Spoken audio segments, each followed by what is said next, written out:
Hello friends, તમારું સ્વાગત છે મારા કિચનમાં। તો આજે આપણે બનાવીશું શિયાળામાં ખવાતી એક ફેમસ વાનગી, એક ફેમસ પાક એટલે કચરિયું, જે બહુ જ ટેસ્ટી બને છે અને શિયાળામાં એ જરૂરથી ખાવું જોઈએ।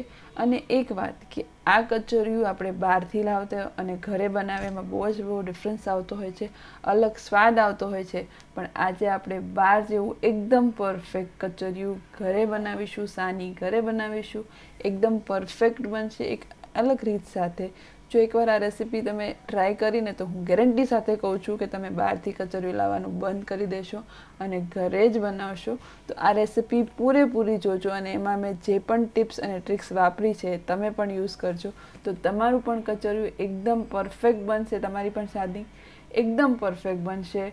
તો એકવાર રેસીપી પૂરેપૂરી જોજો અને રેસીપી પસંદ આવે તો વિડીયોને લાઇક કરજો, શેર કરજો અને હું તો એમ કહું વધુને વધુ શેર કરજો, જેથી વધુને વધુ લોકો આ રીતે સાની ઘરે બનાવી શકે। ને આવી જ અવનવી રેસિપીઝ જોવા માટે અને મને સપોર્ટ કરવા માટે મારી ચેનલને સબસ્ક્રાઈબ જરૂરથી કરજો। તો બહુ બધી જગ્યાએ આને સાની કહેતા હોય છે, કચરિયું કહેતા હોય છે, તો તમે જે યુઝ કરતા હો, અમારી અહીંયા બધા સાની કહેતા હોય છે। તો અહીંયા સાની બનાવવા માટે મેં અહીંયા સફેદ તલ લીધા છે, સફેદ તલ 2 કપ જેટલા લીધા છે અને આ જે તલ છે એ સારી ક્વોલિટીના હોવો જોઈએ, જેથી કરીને અંદર તેલનું પ્રમાણ સારું એવું હોય અને આપણી સાની બહુ જ સરસ તેલવાળી બને। અને 2 કપ જેટલા તલની સામે મેં 1/4 કપ જેટલો ગોળ લીધો છે। તમે અહીંયા કોઈ પણ ક્વોલિટીનો ગોળ લઈ શકો છો, મેં અહીંયા નોર્મલ જે ઘરમાં વાપરતા હોય એ જ ગોળ લીધો છે। તો 2 કપ તલની સામે 1/4 કપ ગોળ લેવાનો છે। તમે ઘરમાં રહેલી કોઈ પણ વાટકીનું માપ પણ લઈ શકો છો। હવે આ તલને આપણે મિક્સર જારની અંદર એડ કરી દેવાનું છે અને તલને ઓન ઓફ કરીને જ પીસવાના છે। અને અહીંયા આપણે કોઈ પણ પ્રકારના તલના તેલનો ઉપયોગ નથી કરી રહ્યા, કારણ કે ઘણી જગ્યાએ એવું બનતું હોય તલના તેલ ઉપરથી એડ કરવાથી તેલવાળું લાગે। આપણે તલની અંદર રહેલું જ તેલથી એકદમ પ્યોર પ્રોપર સાની બનાવીશું। તો હવે આપણે તલને મિક્સર જારની અંદર એડ કરી દીધા બાદ મિક્સરને બંધ કરીને એને ઓન ઓફ કરીને અથવા તો પલ્સ મોડ પર આપણે એને સરસ પીસવાનું છે। તો એકદમ સરસ ફાઇન નથી એને પીસવાનું, એને દરદરું જ રાખવાનું છે, જેવી રીતે સાનીમાં હોય એનું એ રીતે। તો આવી રીતે ઓન ઓફ કરો અથવા તો પલ્સ મોડ પર એને પીસો તો પણ ચાલશે। એને હલકું આપણે પીસતું રહેવાનું છે અને ચેક કરતું રહેવાનું છે। તો મેં એને અડધી મિનિટ જેવું આવી રીતે પીસી લીધું અને આપણે ચેક કરશું કે કઈ રીતના આપણા તલ પીસાણા છે। તો હલકા દરદરા આપણા તલ પીસાઈ ગયા છે, તમે જોઈ શકો છો, બહુ વધારે પડતા નથી પીસાણા, હલકા અને એકદમ કોરા જ છે। તો હવે આપણે તલની અંદરથી તેલ કાઢવાનું છે, એના માટે આપણે એક વસ્તુ અહીંયા એડ કરવાની રહેશે। આપણે કોઈ પણ ઘાણી પર જઈએ તો પણ આ વસ્તુ એડ કરતા હોય છે। આ છે નોર્મલ ટેમ્પરેચરનું પાણી એડ કરવાથી તલની અંદરનું તેલ બહાર નીકળે છે। આપણે બહુ બધું પાણી નથી એડ કરવાનું, થોડું એડ કરતું જવાનું છે અને એને ચેક કરતું રહેવાનું છે। તો તમે જોઈ શકો છો હલકા એ ભીનાશ પડતા થઈ ગયા છે। થોડું પાણી એડ કરવાનું છે, થોડું હલકો હાથ તમને ચીપચીપો લાગશે કારણ કે એમાંથી હવે તેલ છૂટું પડવા લાગ્યું છે। ફરી આપણે 2 ચમચી જેટલું પાણી એડ કરીશું અને ત્યારબાદ આપણે ફરીથી એને મિક્સ કરવાનું છે, મતલબ કે ઓન ઓફ કરીને 1 મિનિટ માટે પીસવાનું છે। 1 મિનિટ જેવું થઈ જાય ફરી આપણે ચેક કરીશું આપણા જે તલ છે એ કઈ રીતના થઈ ગયા છે, હલકા એ પીસાઈ ગયા છે। તો તમે હલકું હાથમાં તેલ લાગવા લાગ્યું છે તો ફરી આપણે 2 ચમચી જેટલું પાણી એડ કરીશું। આપણે ચમચી જ પાણી એડ કરવાનું, એકસાથે બહુ બધું પાણી નહીં એડ કરવાનું। અને ફરી આપણે એને મિક્સર જારને ઢાંકીને ફરી ઓન ઓફ કરીને આપણે મતલબ કે તલને સરસ પીસવાના છે ઓન ઓફ કરીને। તમે જોઈ શકો છો એક ઘણા ખરા આવી રીતે લચકા જેવા થઈ ગયા છે। તો તમે જોઈ શકો છો હલકું હાથમાં, મારા હાથમાં તેલ પણ આવી ગયું છે। તો ઘાણીમાં આપણે પીસાઈને ત્યારે થોડું એ લોકો પણ પાણી એડ કરતા હોય છે, તેલ નથી એડ કરતા હોતા। તો લાસ્ટ આપણે 1 ચમચી વધારે પાણી એડ કરી દીધું અને એને સરસ પીસી લેવાના છે।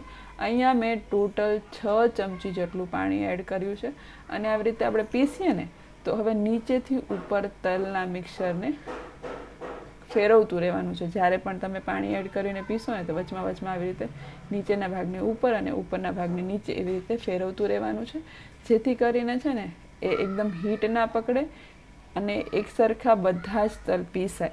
જો આપણે સતત એક જ જગ્યાએ પીસતા રહીએ ને તો નીચેનો ભાગમાં જે તલ હોય ને એકદમ સરસ પીસાઈ જાય અને ઉપરના જે તલ હોય એ બિલકુલ ના પીસાય. અને તમે મારો હાથ જોઈ શકો છો, એકદમ સરસ તેલવાળો થઈ ગયો છે અને એકદમ સરસ જે છે આપણા તલ સાનીમાં જે એવા પીસાવા જોઈએ એ રીતના આપણા તલ પીસાઈ ગયા છે.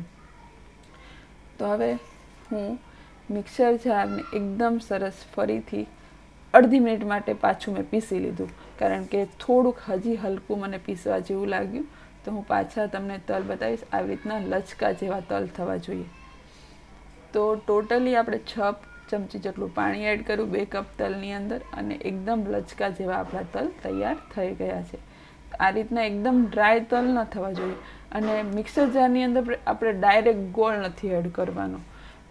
તો હવે આપણા તલ આ રીતના છે એને એક વાસણમાં કાઢી લીધા અને હવે આપણે મિક્સર જારની અંદર ગોળ એડ કરવાનો છે. ગોળને આપણે અલગથી પીસવાનું છે. એકસાથે બંને વસ્તુ મિક્સ કરીને પીસશો ને તે આપણે જે તલ સાંકળે જેવું મતલબ કે એવું બનાવતા હોય ને એ ટાઈપનું બની જાય. આપણી સાની પ્રોપર ના બને. એટલા માટે આપણે છે ને ગોળને અલગથી મિક્સર જારની અંદર એડ કરીને પીસવાનું છે. હવે આને અંદર પણ આપણે 2 ચમચી જેટલું પાણી એડ કરી દેવાનું છે. તો કપની અંદર 2 ચમચી જેટલું પાણી એડ કરીને બધો જ ગોળ નીકળે ત્યાં સુધી અંદર એડ કરીને આપણે મિક્સર જારની એડ કરી દીધું. મિક્સર જારની અંદર પાણીને એડ કરી દીધું. મિક્સર જાર બંધ કરી દીધું અને ગોળને આપણે ઓન ઓફ કરીને નહીં, ડાયરેક્ટલી પીસવાનું છે. તમે ગોળનું સ્ટ્રક્ચર મતલબ એનું થિકનેસ જોઈ શકો, એકદમ સરસ એ મેલ્ટ થઈ ગઈ, ગોળ મેલ્ટ થઈ ગયો છે. તમને એકદમ ચાસણી જેવું હોય ને એ રીતનો આપણો ગોળ પીસાઈ ગયો છે. તો આ રીતનો ગોળ થવો જોઈએ. બહુ વધારે પડતું પાણી એડ કરીને એને આવી રીતનો પીસવાની કોશિશ નહીં કરતા. માત્ર 2 ચમચી જ પાણી આપણે એડ કરવાનું છે. હવે આપણે લેવાની છે મોટી સાઈઝની પવાલી. બરાબર.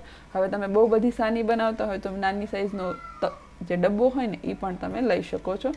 બરાબર. તમે આ રીતની પવાલી લ્યો, એની અંદર થોડા તલને એડ કરો, ત્યારબાદ જે આપણે ગોળને આવી રીતનો જે પીસ્યો છે, મેલ્ટ કર્યો છે ને એને એની અંદર એડ કરી દો. ગોળને એકસાથે પીસવા નથી, હીટ પકડે અને હીટ પકડે ને એકદમ સરસ આવી રીતે ગોળ આપણો મેલ્ટ થઈ જાય. હા, અહીંયા આપણે ગેસનો બિલકુલ ઉપયોગ નથી કરવાનો. તમે એમ સમજો કે મેલ્ટ કરવા માટે આપણે ગેસ પર ચડે, એવું નથી કરવાનું. તો હવે આપણે પાછા તલને થોડા એડ કરવાના છે અને પછી પાછું આપણે ગોળને એડ કરવાનું છે. આવી રીતે લેયર બાય લેયર આપણે ગોળ અને તલનો લેયર બનાવવાનું છે. અને આ રીતે બનાવેલી સાની છે ને પરફેક્ટ બનશે, હું તમને ગેરંટી કહું છું. અને આ રીતે સ્ટેપ બાય સ્ટેપ બધી જ વસ્તુ તમારે ફોલો કરવાની છે. તમે એમ કહો કે એકસાથે બધે ગોળને એડ કરી દો કે એકસાથે બધા તલને એડ કરી દો તો સાની પરફેક્ટ મિક્સ નહીં થાય અને પરફેક્ટ બનશે નહીં. બરાબર. તો હવે ગોળ એડ કરી દીધો, પાછા આપણે તલ એડ કરી દઈશું. તો પરફેક્ટ સાની બનાવી આ રેસીપી પૂરેપૂરી જોઈ તમને પસંદ આવે તો મારી રિક્વેસ્ટ છે તમને, અને હું તો એમ કહું તમે કરશો જ કરશો કે લાઈક તો કરી જ દેજો અને શેર પણ કરી દેજો.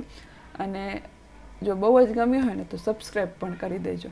તો ફરી આવી રીતે મેં તમને કીધું એમ લેયર બાય લેયર કરી દેવાનું છે. અને હા, આ સિઝનમાં કચરિયું અથવા તો સાની તમે જે ખાઓ ને તમારા શરીરને સરસ એવા કેલ્શિયમ, વિટામિન્સ અને હિમોગ્લોબિનની જો તમારા શરીરમાં ઉણપ હોય ને તો ગોળ છે.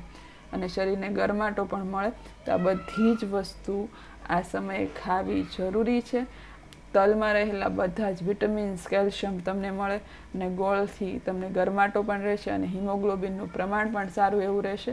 તો આ રેસીપી ટ્રાય પણ કરો અને આ સમયે જો તમે ટ્રાય ન કરો તો બહારથી લાવીને પણ જરૂરથી ખાઓ. પણ હું તો એ જ પ્રિફર કરીશ કે ઘરે બનાવીને ખાઓ, જેથી કરીને તમારા શરીરમાં સારી વસ્તુ જાય, પ્યોર વસ્તુ જાય અને તમે કંઈ સારું ખાઓ.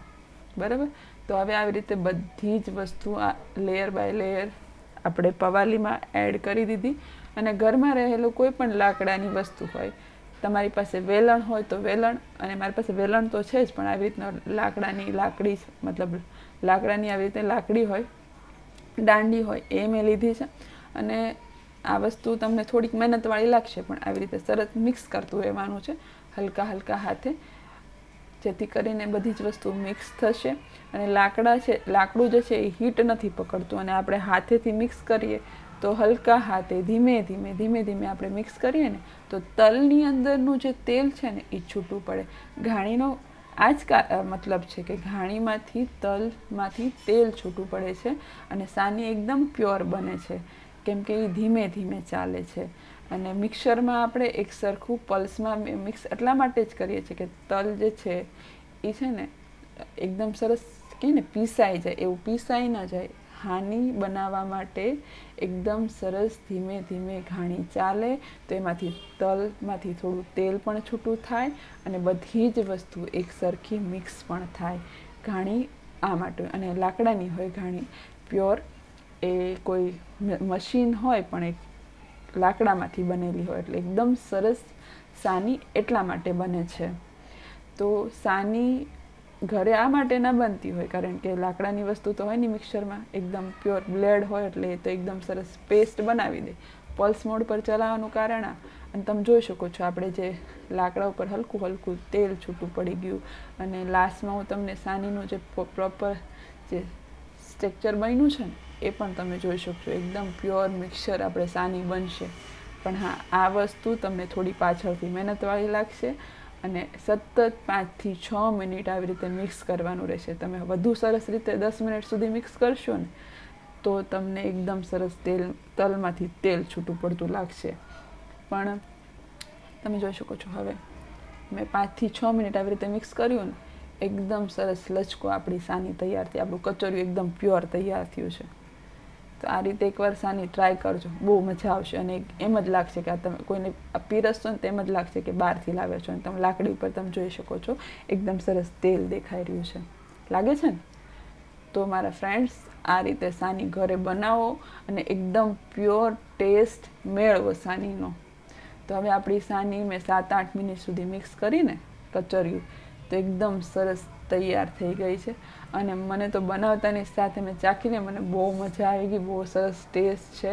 અને આપણે કંઈ પણ વસ્તુ બનાવીએ ને તો ચાખવાની બાયોની ટેવ હોય, પણ મને બહુ મજા આવી બનાવવાની પણ, અને તમારી સાથે આ રેસીપી શેર કરવાની પણ બહુ મજા આવે છે કે તમે પણ આ રીતની સાની ઘરે બનાવો. એકદમ પ્રોપર જો ટેક્સચર આવ્યું છે, હાથમાં તેલ છૂટું લાગે છે અને એકદમ સરસ પ્યોર સાની બની છે, હે ને?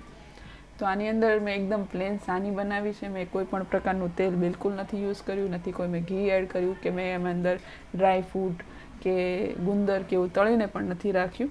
એકદમ સિમ્પલ સાની બનાવી છે. તો હવે આ સાની હું સર્વ કરી લઈશ. અને મને આ રેસીપી શેર કરતાં બહુ જ આનંદ થાય છે કેમ કે મેં પરફેક્ટ વસ્તુ તમારી સાથે શેર કરી છે. તો એકવાર આ રેસીપી જરૂરથી ટ્રાય કરજો. હું તો એમ કહું તમે 1 કપમાં પણ બનાવશો ને તમને બહુ મજા આવશે, એમ થાય કે ફરીવાર ઘરે જ બનાવી છે. તો હવે આ રેસીપી તમને કેવી લાગી કમેન્ટ્સમાં તો જણાવજો. અને તમને જો રેસીપી ગમી હોય તો હું એમ કહું કે તમે વધુ ને વધુ શેર કરો, કેમ કે વધુ ને વધુ લેડીઝ ઘરે આ વસ્તુ બનાવે અને બાળકોને ખવડાવે ને, કેમ કે પ્યોર વસ્તુ ખાવી અને ખવડાવવી પણ એક સારી વસ્તુ છે, એક પુણ્યની વસ્તુ છે.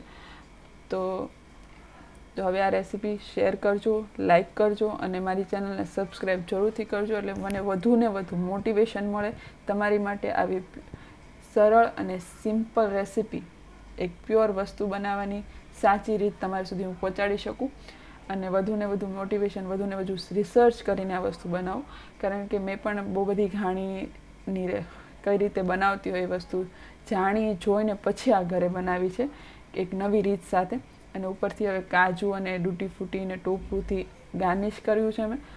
તો હવે આ રેસીપી પસંદ આવી તો લાઇક, શેર, સબસ્ક્રાઈબ કરજો અને ફરી મળીશું આવી જ નવી રેસીપી સાથે. ત્યાં સુધી બધા આવજો, bye bye, C you, take care yourself.